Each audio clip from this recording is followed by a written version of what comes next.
मिर्जापुर नाम के एक गांव में लोग बहुत हंसी खुशी रहा करते थे। उस गांव में एक बहुत गरीब परिवार रहता था। उस परिवार में मोहन, उसकी बीवी लता और उनका 8 साल का बेटा चीकू रहते थे। मोहन को पीने की बहुत बुरी आदत थी। वो सुबह शाम बस शराब पीता और जुआ खेलता रहता था। मोहन की एक छोटी सी किराने की दुकान थी। मोहन कभी भी उस दुकान को ठीक तरीके से नहीं चलाता था और जितना भी थोड़ा बहुत उस दुकान से कमाता था वो सारी कमाई शराब पीने और जुआ खेलने में उड़ा देता था। वो रोज शराब पीकर लता को मारता था और उसे घर चलाने के लिए कोई पैसे नहीं देता था। एक रात लता और चीकू भूखे बैठे थे क्योंकि घर में खाने के लिए कुछ नहीं था। वो देर तक मोहन का इंतजार करते रहे।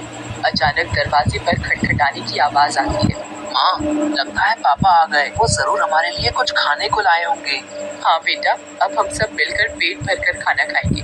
लता जल्दी से दरवाजा खोलने जाती है। जैसे ही वो दरवाजा खोलती है तो देखती है कि मोहन के दोस्त मोहन को पकड़कर खड़े हैं और मोहन नशे की हालत में है। अरे भैया, इतनी रात को आप लोग?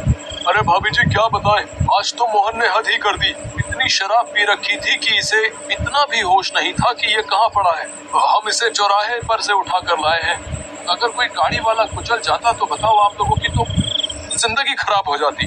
हाँ भाभी जी, बस आप लोगों का सोचकर हम इसे यहाँ ले आए, वरना तो इसका सबके साथ ऐसा व्यवहार है कि कोई इसकी मदद ना करे। मोहन के दोस्त मोहन को कमरे में ले जाकर लेटा देते हैं और वहाँ से चले जाते हैं। बेटा चीकू, आज हमें फिर से भूखा ही सोना पड़ेगा। मैं तेरे पापा के भरोसे तुझे और भूखा नहीं रख सकती। अब मुझे कुछ काम करना पड़ेगा। तू बस आज थोड़ी सी भूख बर्दाश्त कर। ठीक है माँ। चीकू और लता दूसरे कमरे में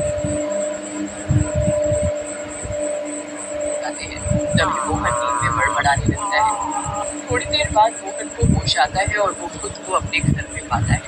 अरे ओ लता, कहाँ मर गई? मुझे बहुत तेज भूख लगी है, चल जल्दी से मेरे लिए खाना लेकर आ। लता बहुत गहरी नींद में सोई हुई होती है और उसे मोहन की आवाज सुनाई देती है। मोहन 4-5 बार आवाज देता है पर लता नहीं उठती। मोहन गुस्से से लाल हो जाता है और कमरे में रखे एक मोटे से डंडे को उठाता है और दूसरे कमरे में जाता है जहाँ लता और चीकू सो रहे होते हैं। वो डंडे से लता को पूरी तरह पीटने लगता है। लता अचानक नींद से उठ खड़ी होती है। बचाओ बचाओ, मुझे मत मारो। मैंने क्या किया? मेरी क्या गलती है जो आप मुझे ऐसे बुरी तरह मार रहे हो?